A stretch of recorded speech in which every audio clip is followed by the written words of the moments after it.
नमस्कार बंधुरा मधुमिता कुकिंग चैनेले आपनादेर तो सकलके आज के आमी बानिये देखाबो पनीरेर रसला। एटा बाड़ीते आपनारा जे कोनो किछुर साथे खेते पारेन, लुचि, नान, पराठा, लाच्चा पराठा जे कोनो किछुर साथे। और एटा खेते असम्भव सुंदर हय। तो चलुन आमी किभाबे बाड़ीते बानिয়েছিলাম सेटाई आमी आजके आपनादेर साथे शेयर करब।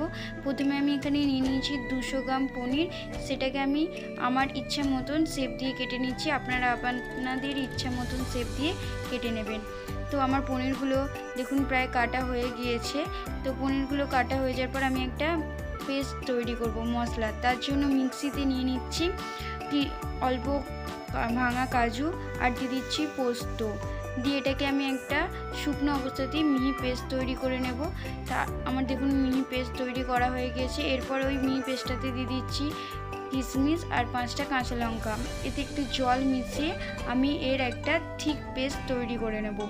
তো আমার পেস্টটা তৈরি করা হয়ে গেছে মশলাটা। এরপরে আমি একটা গরম জল বসিয়ে দিয়েছি, তাতে সাদা লবণ দিয়ে দিয়েছি। দিয়ে এবার কড়াইতে প্যান দিয়ে পনিরগুলো ভাজার জন্য সাদা তেল আর ঘি দিয়ে দিয়েছি। দিয়ে একটা একটা করে সব পনির দিয়ে আমি পনিরগুলো দু সাইড হালকা ব্রাউন কালার করে ভেজে নিচ্ছি। তো দেখুন আমার পনিরগুলো ভাজা হয়ে গিয়েছে। আর আমি যে গরম জলটা করে রেখেছিলাম তাতে আমি এই পনিরগুলোকে ডুবিয়ে রেখে দিচ্ছি যাতে পনিরগুলো সফট থাকে। আর এখানে আমি ফোড়নও দিয়ে দিয়েছি দারুচিনি, লবঙ্গ, এলাচ, গোলমরিচ, যেগুলো আমি থেঁতো করে নিয়ে তেলে দিয়ে হালকা ভেজে নিয়েছি। দিয়ে আমি যে মশলাটা করে রেখেছিলাম সেই মশলাটা আমি দিয়ে ভালো করে কষিয়ে নিচ্ছি। আমি এখানে লবণের ব্যবহার করছি না, কারণ আমি গরম জল যেটা করে রেখেছিলাম পনির ভিজিয়ে রাখার জন্য তাতে গরম লবণ দিয়ে রেখেছিলাম তাই। তো আমি এরপরে দিয়ে দিচ্ছি এখানে বিরিয়ানি মশলা, দিয়ে দিচ্ছি কাশ্মীরি লঙ্কার গুঁড়ো। এখানে আমি অন্য কোনো আর মশলা ব্যবহার করব না, হলুদ গুঁড়ো ব্যবহার করব না, এটা একটু সাদাই হবে। তো দেয়া হয়ে গিয়েছে। এরপরে দেখুন মশলাটা থেকে কি সুন্দর তেল রিলিজ হতে শুরু করেছে। এরপর যে আমি 25 গ্রাম টক দই ফাটিয়ে রেখেছিলাম সেটাকে আমি ভালো করে মিক্সড করে দিয়ে দিচ্ছি। আর টক দইয়ের বাটিটা ধুয়ে একটু জলও আমি ওতে দিয়ে দিচ্ছি। তো টক দইটা দিয়ে আমি ভালো করে আবারও মশলাটাকে কষিয়ে নিচ্ছি। তো আমার মশলা কষানো হয়ে গিয়েছে। যখন মশলা থেকে তেল ছাড়তে শুরু করবে তখন আমি দিয়ে দেব ভেজে রাখা পনিরগুলো, যেগুলো আমি জলে ডুবিয়ে রেখেছিলাম। আর এখানে জল সমেতই আমি পনিরগুলো দিয়ে দিচ্ছি। আমি এখানে লবণের ব্যবহার করছি না, কারণ আমার এই জলের মধ্যেই লবণ দেওয়া ছিল।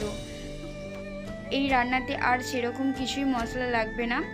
এবার শেষে আমি রান্নাটা নামাবার সময় দিয়ে দেবো একটুখানি গোলাপ জল আর কেওড়ার জল, যেটা আমি স্কিপ করে গেছি, দেখানো হয়নি। তো দেখুন আমার পনিরটা অলমোস্ট রান্না হয়ে গিয়েছে। যেহেতু এটা পনিরের রসলা তাই এটা একটু সেন্ট হবে, তাই কেওড়া জল আর গোলাপ জলটা ইউজ করা হয়েছে। আর দেখুন আমার পনিরটা রান্না হয়ে গেছে। তো আমি সেটাকে সার্ভ করে আপনাদেরকে দেখাচ্ছি। আমার রান্নাটা যদি ভালো লেগে থাকে আর আমার চ্যানেলে फ्रेंड्स यदि আমার রান্নাটা ভালো লেগে থাকে আর চ্যানেলে যদি নতুন বন্ধু হয়ে থাকেন তো চ্যানেলটা অবশ্যই সাবস্ক্রাইব করে দেবেন আর পাশে থাকা বেল আইকনটা বাজিয়ে রাখবেন যাতে আমার ভিডিওর সমস্ত নোটিফিকেশন আবার আপনার কাছে সবার আগে পৌঁছায়। আর রান্নাটা অবশ্যই বাড়িতে একবার ট্রাই করে দেখবেন, আশা করছি আপনাদের ভালো লাগবে। আর ভালো লাগলে অবশ্যই একটা কমেন্ট, শেয়ার এবং লাইক করে জানাবেন। Thanks for watching my video. ধন্যবাদ।